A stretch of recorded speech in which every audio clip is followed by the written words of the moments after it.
Newsnight tonight, police yet to level charge of murder against 6 suspects it is holding over the death of a young soldier, Imoro Sheriff, whose murder triggered the military invasion of Ashaiman. We have details of the fresh charges as an Ashaiman Circuit Court denies the accused bail. Also tonight we'll hear from lawyers of 4 of the suspects accusing the police of wrongful arrest. And when Yusuf Mohammed was taken to the CID headquarters and shown to the one who mentioned his name, the same person who mentioned the name Mohammed said, "No, this is not the Mohammed I'm talking about." Member of Parliament for Ashaiman, meanwhile, is calling on the Attorney General to ensure swift prosecution of the case. You all know our justice system. That's why I'm saying that we need the Attorney General to be swift. The court should be swift on this matter so that the perpetrators can't be punished. Also tonight, public health nurses aggressively calling on mothers whose babies lost out on the mandatory vaccinations due to the nationwide shortage to come for the shots before the 6 weeks window elapses. We are all urging all mothers around to just take the opportunity and then trip in, especially those who weren't able to get their previous vaccines. We've told them to ask mothers in their communities who are due for the polio, but when they came, there was shortage, so that they bring them. But can government sustain this supply? Listen to some mothers. I want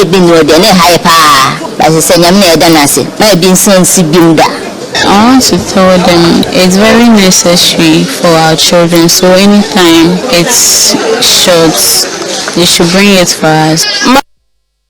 And in business, Finance Ministry approves funds for coupon payment and principals on bonds excluded from the domestic debt issued program to be paid, but bondholders' accounts are yet to be credited as at 5 p.m. today. And in sports, Indiana Stars open a 5-point gap at the top in the Ghana Premier League, while Accra Lions hope to close that gap tonight. And later, the minority in Parliament is demanding investigations into claims by former Environment Minister Professor Frimpong Boateng. The persons within the MPP government and the Jubilee House are involved in Galamsey. There was an orchestrating scheme, even within the party and government, To get you out. The party people who are there, people in government, including Jubilee House, who are doing Galamsey and so on, even now. We have details. And then in our latest hotline documentary, we'll tell you how close to 200,000 gas cylinders are locked up in a cylinder manufacturing company under the government's flagship policy, the One District, One Factory. So now, if you come to our factory, you'll be shocked. We are now getting to almost close to 200,000 cylinders. We cannot send one out. Plus your views, of course, 05511119997. All that after this. You're live, your news night is on Joy 99.7 FM. I'm waiting to hear from you on the story you've already heard on the top story, the story around the complaints by the Ga Manche that the Ga Dangbe people are being sidelined. And then also you've heard a bit from the former Greek minister who today has been delivering a speech as he is part of his campaign to lead the MPP into the 2024 elections. We'll have more on that particular story shortly and speak to his spokesperson and interrogate a bit more of what he's been saying today. But first, despite holding 6 persons over the death of young soldier Imoro Ibrahim, no charge of murder has been filed by the police just yet. His murder triggered a military invasion of Ashaiman last week. Rather, tonight we are learning charges bordering on robbery and dishonestly receiving have been leveled against accused persons. The 6 today made their first appearance in court. 2 of them were named in an official police statement as persons who attacked the deceased soldier with the aim of stealing his phone and backpack. Here are details of the police statement. Sheriff Imoro's death hit his family very hard. A small boy, 21 years old boy. You know the suffering we suffered for this boy before he entered the army. And just took some few hours to finish the boy for us. While they asked for justice, they were equally concerned about the narrative that had been pushed regarding his movements that night. They knew he was on a course as he had visited on 2 previous occasions. Until the first time or by.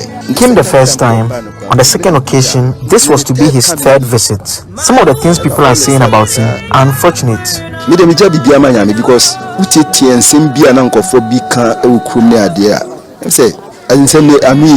I cried for several hours. I later heard he struggled with them and knocked on doors. asking for help but got no help. I am told he kept shouting that he is not a thief, but they didn't leave him alone and no one helped him. The police has some answers. The statement says that on March 3, Sheriff visited a female friend at Ashaiman at about 10:30 p.m. He's said to have left the place at 1:30 a.m. on March 4. Two of the suspects, Samuel Tete and Abubakar Siddiq, are alleged to have attacked him at about 1:45 a.m. in an attempt to rob him of his phone and backpack. Sheriff is said to have resisted and struggled with the suspects. He was stabbed in the arm as the suspects made away with his phone. 4 other persons are being held either because they received the stolen phone or sold it to other suspects. It is worth noting that all 6 suspects were arrested starting from 9th March and ending on 12th March. This means arrests took place 48 hours after a military team raided parts of Ashaiman in search of suspects. It is unclear how the military exercise impacted what the police say is an intelligence-led operation that resulted in the arrest of the suspects from various hideouts. We're now learning a bit more from the court documents we've managed to secure. Our court correspondent Joseph Akable is on the line with me. First, Joseph, what more do we know about these accused persons? So the first accused person, Samuel Tete, is 20 years old and unemployed. The second accused person, Abubakar Siddiq, is also 20, but he is a scrap dealer. And the third accused person, Ibrahim Abdul Rakib, also a scrap dealer. The fourth accused person, Safiano Musa, trader, and the 2 others remaining are Yusuf Mohammed, a scrap dealer, and finally Abdul Ghafaru Abdul Karim, he is a driver. I mean, just to be clear, I mean, the documents we've seen, it confirms that none of these individuals have been charged with murder yet, although we know that's what triggered this whole military invasion of Ashaiman, and the military in one of the cases telling one of the victims who was brutalized that when the man was being killed, they didn't come out to assist.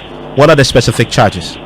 And so for Samuel Tete and Abubakar Siddiq, the first 2 accused persons, they have been slapped with a charge of conspiracy to commit crime, namely robbery, and also the substantive offense of robbery itself. Now the remaining 4, they are facing the charge of dishonestly receiving, and yes, we can confirm that they have not been charged with murder. I mean, what about this mobile phone that they are alleged to have attempted to steal, in fact actually stole? Has it been sold already to somebody? So that is the role that was played by the remaining 4. And so the first 2 accused persons, that is Samuel Tete and Abubakar Siddiq, are the ones who are said to have accosted the soldier. Now the remaining 4, that's part of the fact sheet here. It says we are told that the phone was sold, that is after the 2 had stolen the phone, they sold it to Ibrahim Abdul Rakib at an amount of 300 cedis. Ibrahim Rakib subsequently sold the phone to Safiano Musa alias Dayogu for 350 cedis. Safiano Musa, however, Safiano was not cooperating with the police as to where the phone ended up, and he claims to have sold it to the other accused person, Yusuf Mohammed, for an amount of 500 cedis, and later to Abdul Ghafaru Abdul Karim. And so at least on 4 occasions, the phone was sold right from when it was stolen. It's unclear what type of phone this was. It was not stated in the court documents that we have seen so far. But any idea why that murder charge hasn't been filed yet? And so our sources have given 2 explanations. The first one is the fact that investigations are ongoing. The second leg of it is a practical legal challenge that they are faced with. Their argument is that in the event they will be leveling charges of murder against some of these accused persons, it will mean that they will have to do the indictment at a district court, whereas the offense of robbery and dishonestly receiving, which they intend to level against the remaining accused persons, that would have to take place either at the circuit court or the high court. And so the concern really is that it will have to mean that it will have to either be a parallel trial of sorts, because the 2 processes cannot be taking place at the same time in the same courts. And so that is a practical difficulty that it presents. But the main issue now is the fact that investigations are ongoing, and when it gets to the level where they need to make any changes, they will do that, or perhaps there could be a different arrangement for that particular process. The lawyer for the accused persons has been speaking. You've been talking to him. He holds a different view on what has happened. And so he specifically represents the 4 other accused persons, that is the other 4 who were not, they didn't accost the soldier. And he says that even one of the accused persons is a case of mistaken identity. We can listen to him. appearing for only 4 of them, that is A3 to A6 specifically.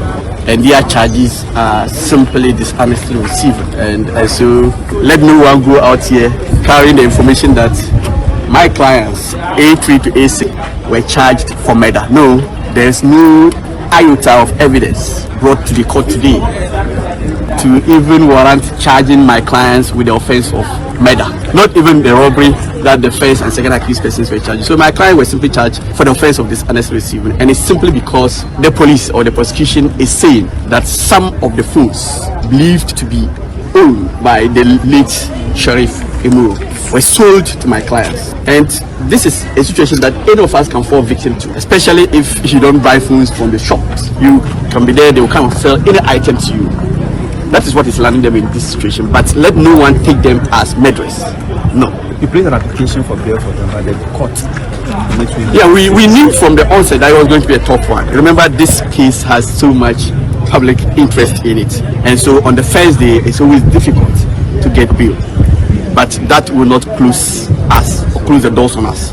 We would be here again on the 27th to repeat our bail application. We have pointed to the court that clearly, when you look at especially Yusuf Mohammed, who is A5, the 5th accused person, his name was brought up in the issue first by one of the accused persons, that is A4, Safian.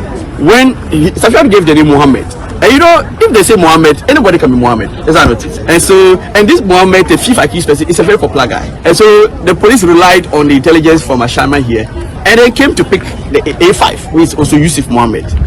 And when Yusuf Mohammed was taken to the CID headquarters and shown to the one who mentioned his name, the same person who mentioned the name Mohammed said, no, this is not the Mohammed I'm talking about. And he gave you the right Mohammed, and you have gone for the person. So logic required that you release the wrong person. Is that not it?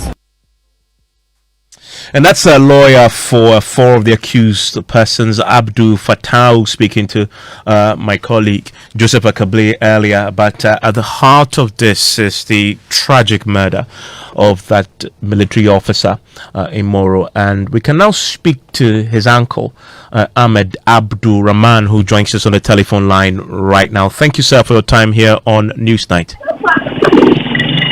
Hello, Mr. Rahman. Hello. Thank you for your time on Newsnight. Thank you.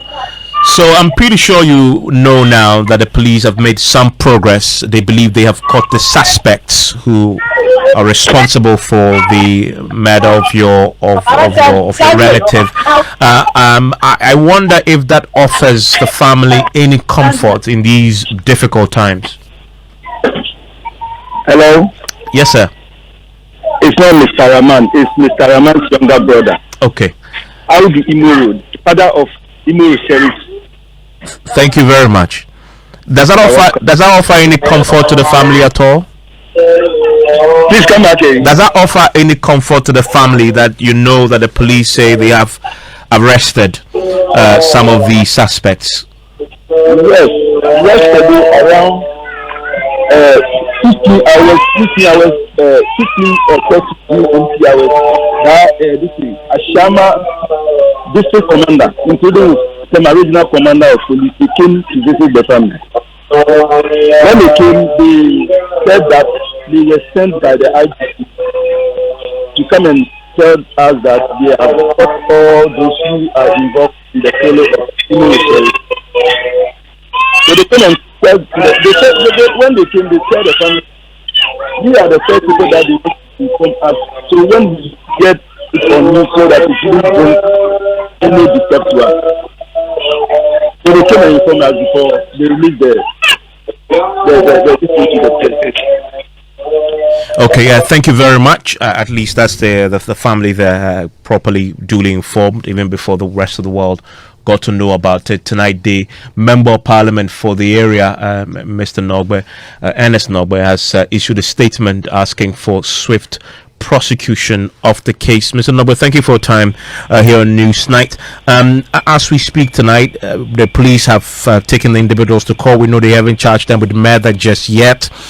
You are asking for swift prosecution. Does that mean that what you asked for before, which is that the Parliament itself should look into the brutalities that were meted out by the military, are you abandoning that course and focusing on the prosecution? Well, thank you very much, and good evening to you and your listeners. You know that the cases are two. The military invasion and brutalities molestation is one, and the killing of the innocent soldier is another.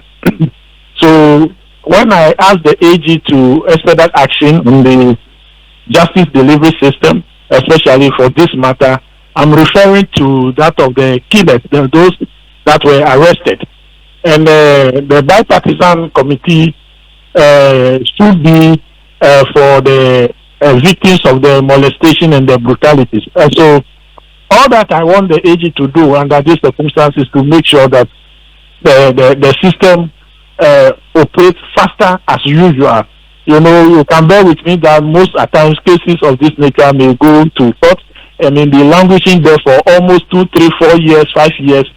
Something happened in 2016 or 2015 where an MP was murdered.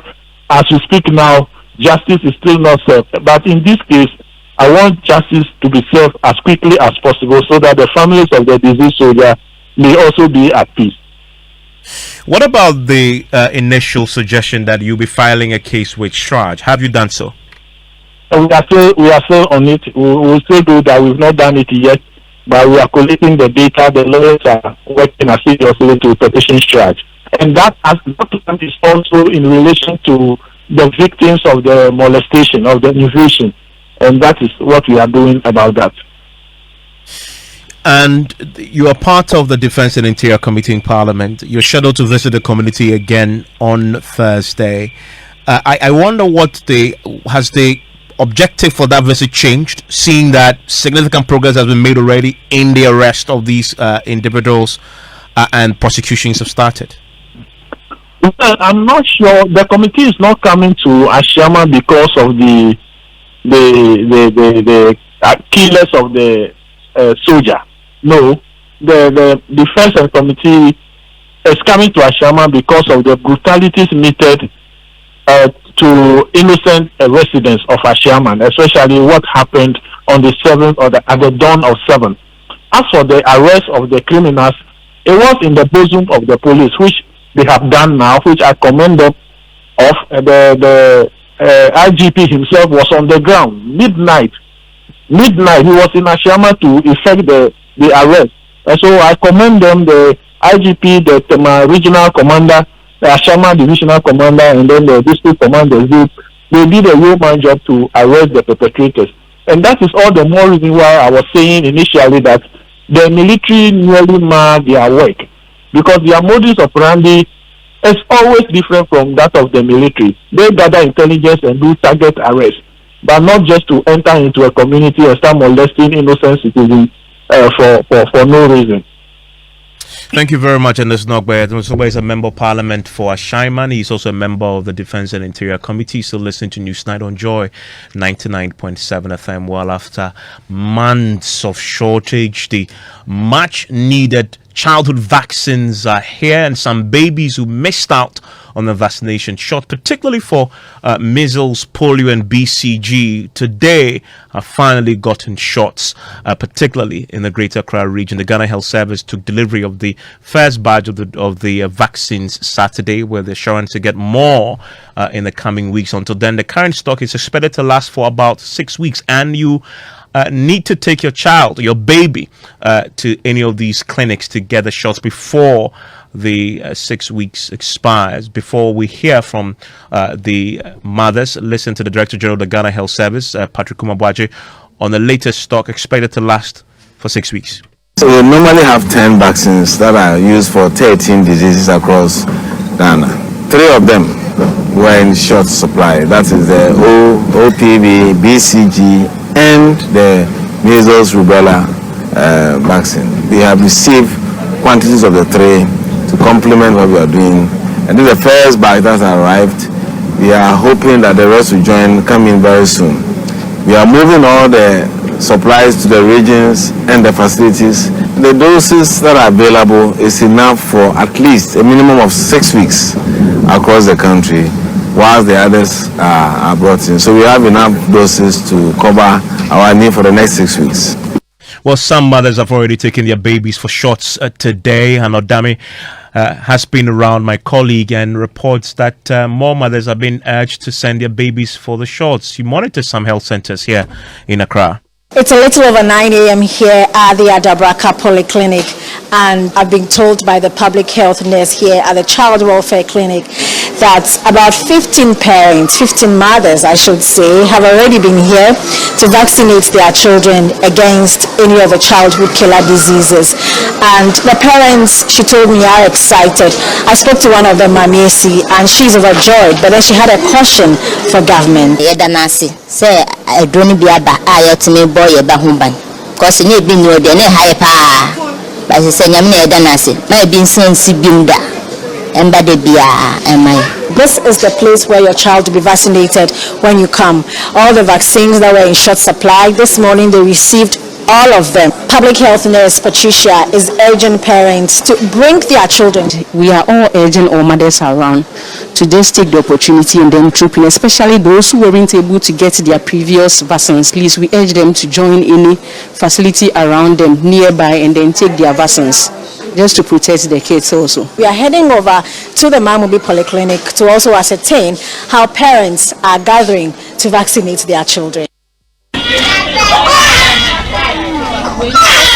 Mothers here at the Mamobi General Hospital are reiterating the same things that mothers at the Adabraka Polyclinic said. They say they do not want to experience the anxiety and uncertainty they had to deal with when the vaccines were in short supply. Last month I came here and the nurse said the polio is finished, so she gave us the next date, 13th of this month, that's today. So we came here to take it and I'm very happy. I want to tell them it's very necessary for our children, so anytime it's short, they should bring it for us. Oh, time na a short na ya anya bia de dida. Nti yet no na feel say bia na ye ne beso no na ya beba na asa. Nti ye da ban asese odi bia ba. Ma ebi nsi say vaccines le ebesa. Because in Kuala Lumpur here. One interesting thing happening here at the Mamubi General Hospital is how the public health nurses are urging the mothers who have come for the vaccines today to also go tell their friends, their fellow mothers, that the vaccines are in, so they should come. It's a rigorous campaign ongoing here, and the superintendent is Awo Pokwa. Oh, as for Mamubi, we were fortunate to have the vaccines, with the exception of polio. And now today the disease control officer just arrived with the polio. So even mothers who were living, we called them back and dropped the polio. And we've told them to ask mothers in their communities who are due for the polio, but when they came there was shortage, so that they bring them. If not, the next month when they come for the next appointment, we'll drop the polio. We are very excited because with these vaccines, if the babies they didn't get it, we know what happens. There will be outbreak. So now that the polio has arrived, 100% happy. For Joy News, I am Hannah Odami. Well, areas in the north and the Volta regions are expected to begin vaccination tomorrow. Joining us on the line now is the National President of the Pediatric Society of Ghana, Dr. Debi Apia. Also joining us is the spokesperson for the Health Ministry, Isaac Baofe. Thank you, gentlemen, for your time here. Mr. Fair? Hello. Great to have you join us. So the vaccines are in, lasting 6 weeks. You have the 3 that was in short supply. You are expecting more to coming from what we hear. Any idea when the remainder will coming to have a full complement? Good evening to your chairman, listeners. And what I will say from the ministry's point is that we are expecting the vaccines hopefully this week and next week. I will have enough vaccines to support what we already have now, and we are showing that the shortage would never happen again, because we all know what has happened, what led to this particular crisis that we have put. And so within this week and this week, we're going to receive another quantity of vaccines. the last Thursday when the Honorable Minister was speaking on top Parliament, he made mention of we should expect the vaccine within the maximum. Hopefully, and thankfully, we have a response last Saturday. This week we are expecting another commitment from the minister. Hopefully next week we will have another consignment. And when we have those consignments, we are hopeful that the whole of this year we will have enough, and maybe 2024 will have enough vaccine for our children. And the minister last week when he addressed Parliament admitted, there were funding challenges, but also the procurement issues was also key. What specifically is the ministry doing to ensure this doesn't happen again?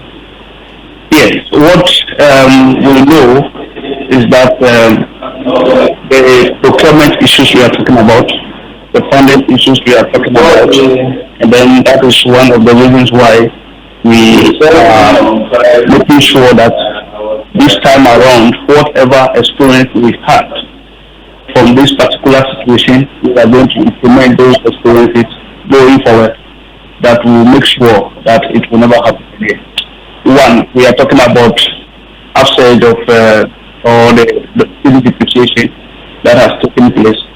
You and I are aware that there have been a number of issues regarding national health insurance transmission of funds to the Ministry of Health. All those funds have been transmitted in Ghana cities, the local currency. We were going to procure the vaccines. It should be in foreign currency. But changing from Ghana city to dollar became another issue for us to handle. And so we are planning ahead of time so that issues like this will never happen again. Thank you very much. Dr. Adebi Apia is with me, and he is the president of the he's the national president of the Pediatric Society of Ghana. Doc, so now the vaccines are in, but we know before they arrived, we've had a measles outbreak. I wonder whether from the Pediatric Society of Ghana's point of view, you want a prioritization of the distribution of the vaccines that arrived over the weekend. Yes, thank you very much, Evans. Let me extend the society's greetings and appreciation to the general public and also all who supported us come this far.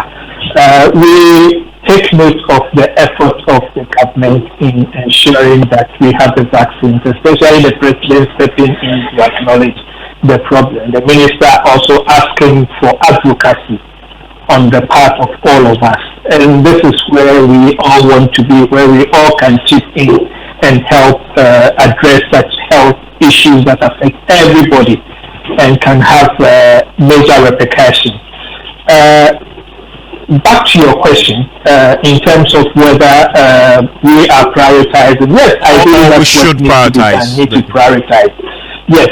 At this point in time, I can confirm from our members in the northern region where the outbreak was hit the most, that they have actually also received their vaccines. And just like you said, we are going to start rolling out. So with knowing the technical people on the ground and what they have done before, I know they are really going to hit the ground running and working, just like we heard from Adabraka and Mamubi.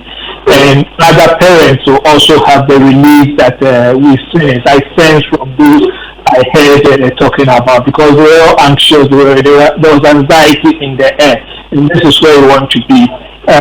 Thanks.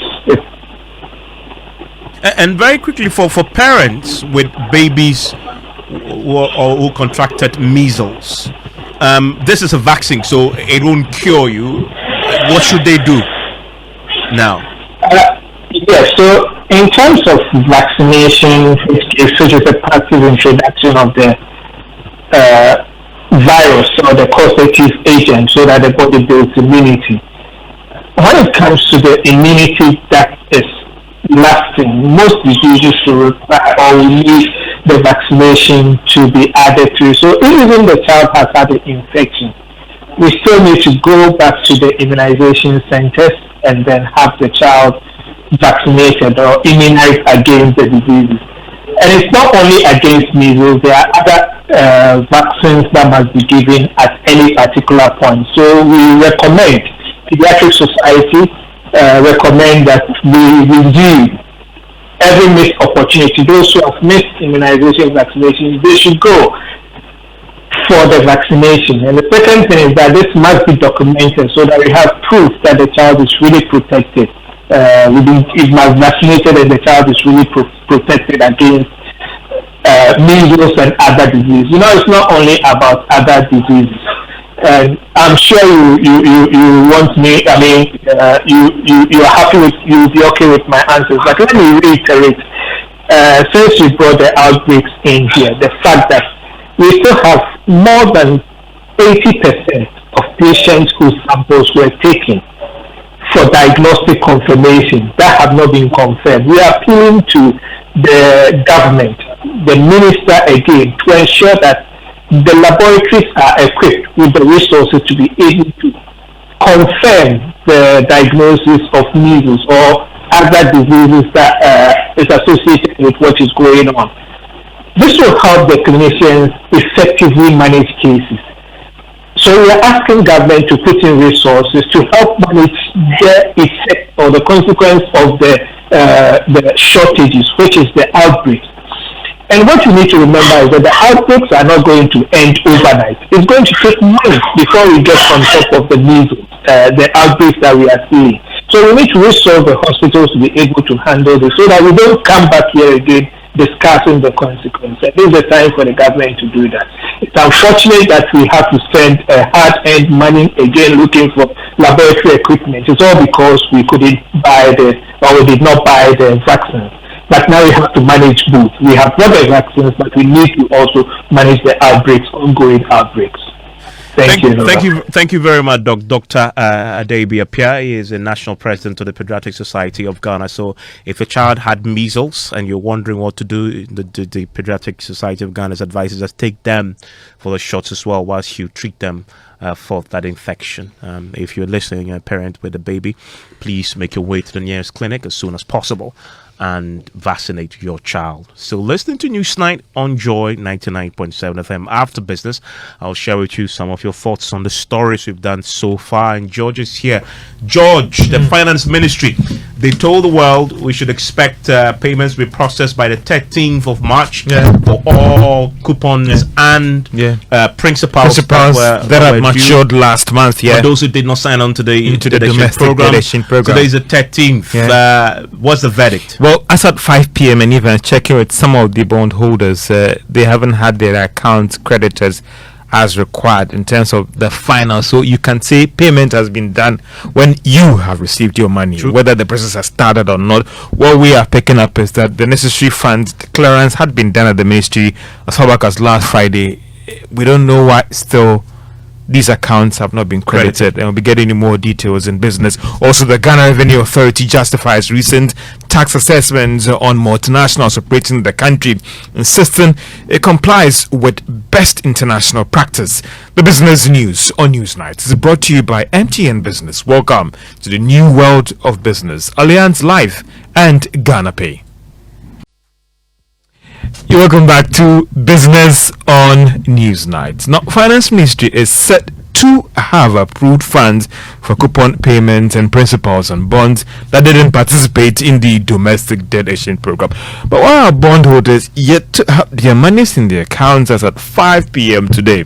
There's more in this report. Joy Business is learning that the Finance Minister, Ken Uforiata, as at last Friday, approved the funds that will be used to settle the coupon payments and principals. These are monies that will go directly to bondholders that did not participate in the domestic debt exchange program. These payments are targeted at bonds that matured last month. However, as at 5 p.m. today, these bondholders have not had their accounts credited with the necessary payments. Sources at the Ministry of Finance say the challenge can be linked to the Bank of Ghana doing the necessary diligence before any payments are made. The Finance Ministry insists they were committed to working with the March 13, 2023 deadline, and the necessary measures were put in place for the payments to be made. The Ministry of Finance also insists any delay in making the payments would not be as a result of not having the required monies to pay the bondholders. Joy Business Sources adds that a letter had already been dispatched to the Bank of Ghana for them to start making the payments today. Some capital market players have also told Joy Business normally these settlements are done in closing hours of the day. But if the accounts of these bondholders are not indeed credited today, what will this mean for government when it comes to issues of credibility after it promised that the payments will be made by March 13? Some have also argued that if the Ministry of Finance had started the process a bit earlier, as of this morning, all accounts would have been credited. And that is the Business Desk report. Now, the Ghana Revenue Authority has justified tax assessment carried out on multinationals operating in the country. The authority has come under some serious criticisms of work done on some firms operating in the extractive sectors and the telecom industry as well. This was after it withdrawn the tax assessment running into millions of dollars on MTN. Talo Oil has also moved their concerns to the International Arbitration in London. Commissioner General of the Ghana Revenue Authority, Reverend Dr. Amishada Osama, noted that even though he would not comment on the specific MTN and Talo issue, their work done on the entire industry complies with best international practice. It comes to some things like transfer pricing, as well as to allowable transactions or deductions. There may be some certain transactions that taxpayer in the past have treated it as funds that can be transferred, but when you come to know this one, basically it constitutes part of your revenue, and so you have to add it back. And when you do these assessments and we come out with the final assessment, it's important for us to understand that increasingly GRA, for that matter government, is giving opportunity for taxpayers to be able to use that's when they raise questions. Yes. What happened in the MTN case when you came out with your assessment and you had to withdraw it again?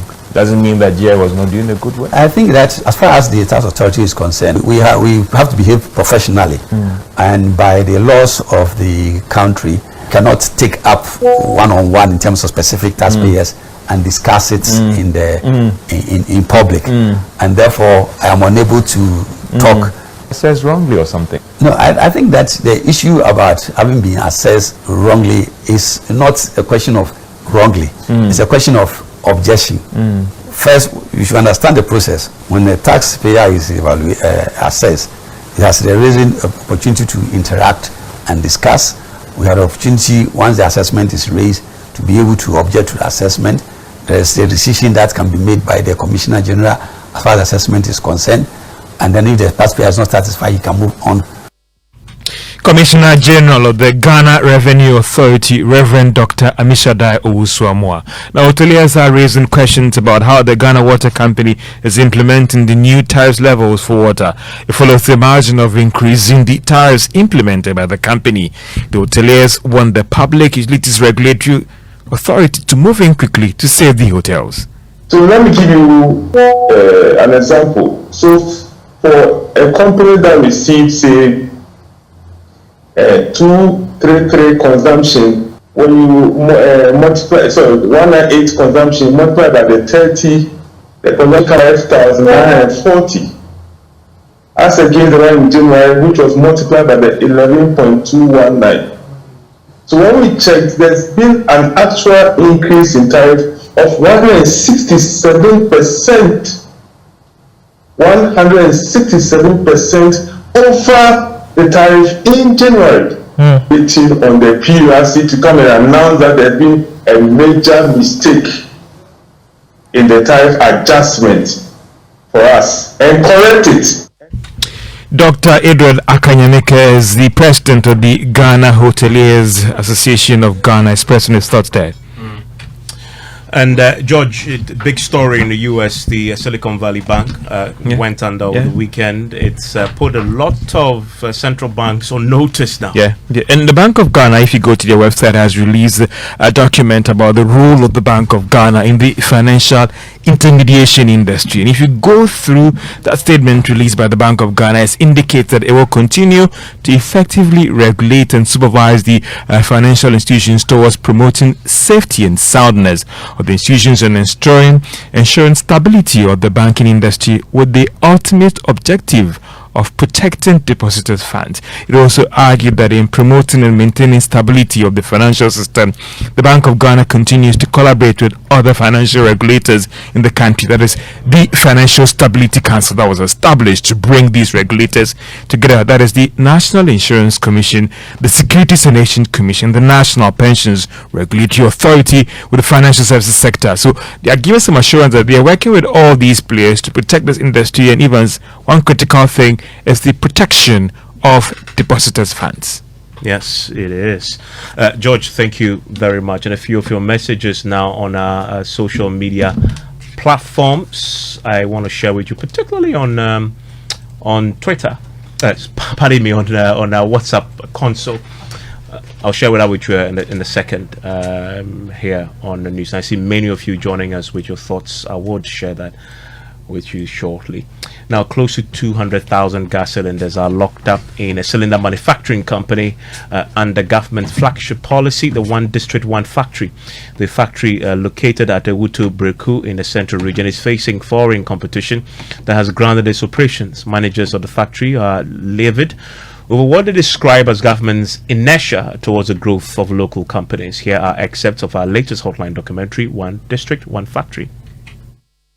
Of the One District, One Factories are not limited to Casa de Europa and Petersfield and Ray Group Limited. There are dozens of such factories across the country that are in the same state as the ones in the central region. Ghana has been importing cylinders for many years. But this huge importation of cylinders should have changed with the establishment of the cylinder manufacturing company located in the Ewutu Breku district. So immediately we began our operations and we put our price out.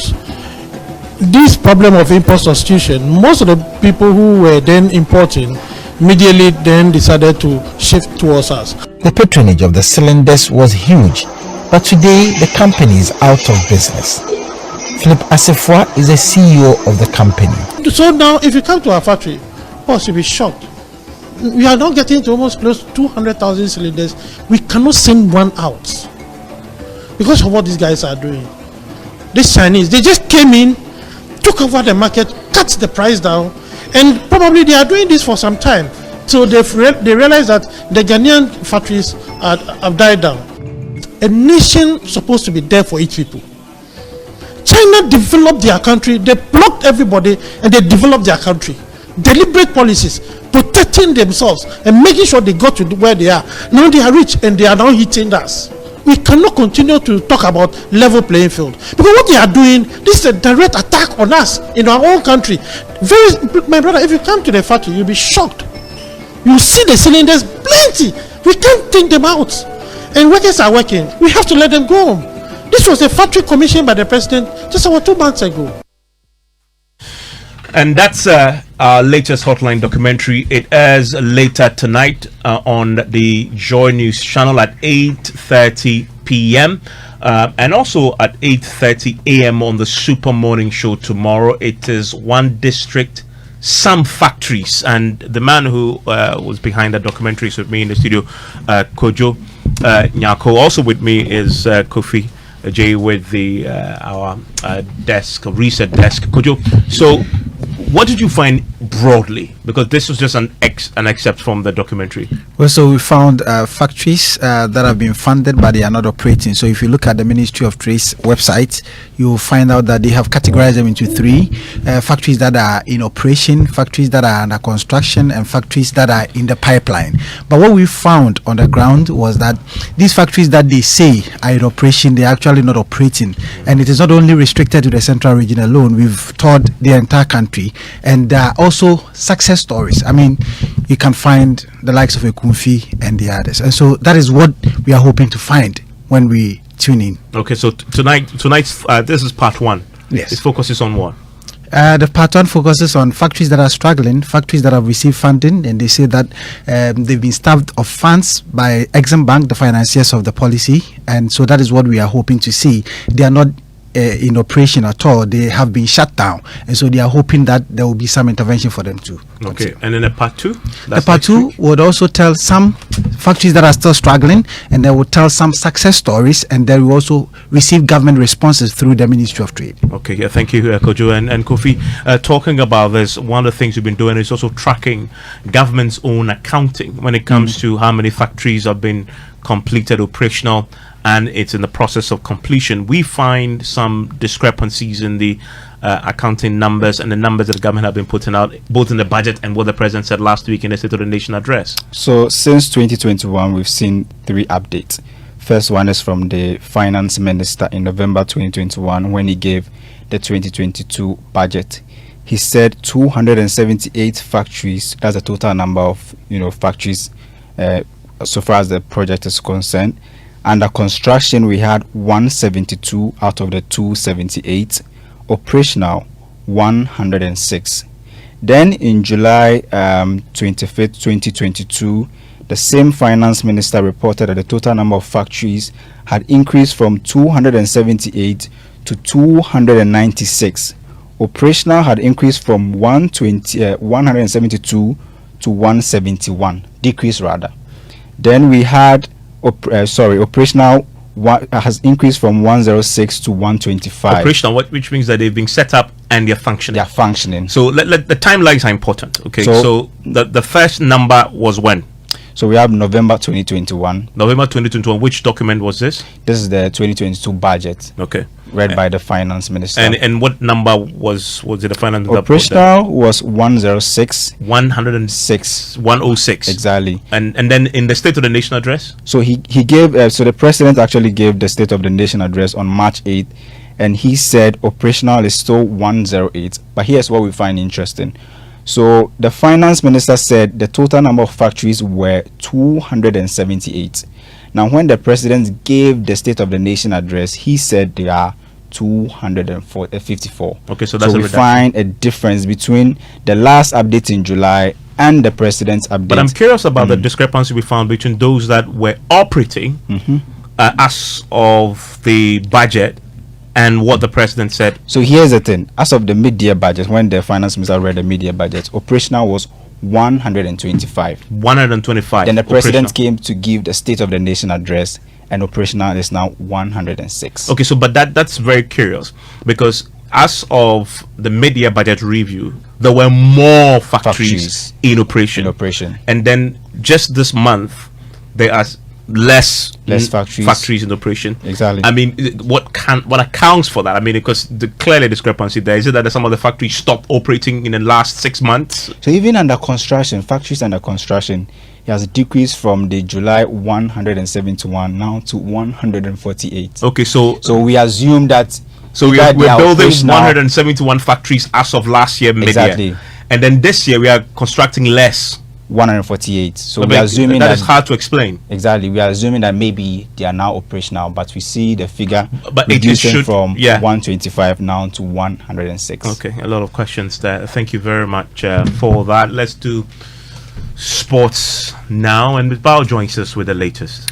Well, yes, Ivan, it's the Ghana Premier League that is taking center stage tonight, and the ongoing at the Accra Sports Stadium is the game between Accra Lions and Dreams FC, currently half-time, and of course Accra Lions are currently second in the league table, 5 points behind Aduana FC, having gone 4 games without defeat and unbeaten in the second round with 2 consecutive away wins and 1 draw.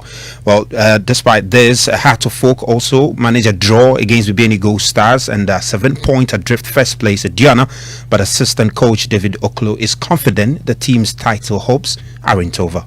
Initially, I told you we're going to fight hard and take a good result home. I was expecting a win, but it's unfortunate we couldn't get a win. By a draw, thank God. This is a character of a good team. Okay, we went a goal down and we came back, fought and got a draw. I'm impressed. And is Hasselbeck still in the title race? Yes, of course. We have, let me say, 39 points more. So if you just imagine 39 points, we can still win it. Yes, that's David Oklo there. And just news coming in is the Diana Stars. They have appointed Evans Adote as the club's new technical director, and he returns to the side that he was with in the 2013, 2015, even 2017 season, where he helped them to win the FA Cup. Thank you very much, Ms. Bao. Now, he was a king of Ga people at the time the capital town of the Gold Coast was moved from Cape Coast to Accra in 1877. He refused to help the British capture the golden stool of the Ashanti people. He was exiled to Elmina for 3 years, but the Gas refused to replace him. He is Manchester Kiteria, but what do young Gas know about their kin? In today's Ghana Man series, Studio Kobana has the rest of the story. In the heart of Makola sits the statue of Manchester Kiteria, overlooking the Rollins Park in Accra. Historians have described him as an illustrious king of the Ga people.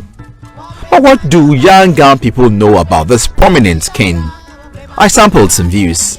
I don't know much about him, but I know he moved Gans from Ayawaso to the coast. I'm sorry, but I don't know anything about the king. There you have it. Disappointing, isn't it? So, I bring you some history about a king loved and revered by his people. I will tell the story with the help of historian at the Asrem Manche Palace, Reverend Dr. Jesse Ankra. King Takitaria felt the British were deceitful, so he vowed never to cooperate with them. The British wanted to capture the golden stool of the Ashantis. They wanted Manchester Kitaria to contribute men to fight the Ashantis, but he refused. And now you want to go into somebody's kingdom, using him as the king of Accra, to enter into Ashanti and take the Ashanti spirit. He said no, he will not permit that. To the Gold Coast governor, Sir Frederick Hodgson described him as an uncooperative king, so he was exiled to Elmina from November 1880 to March 1883. They kept him there, hoping and trusting that a new king would be put in place instead of King Takitaria.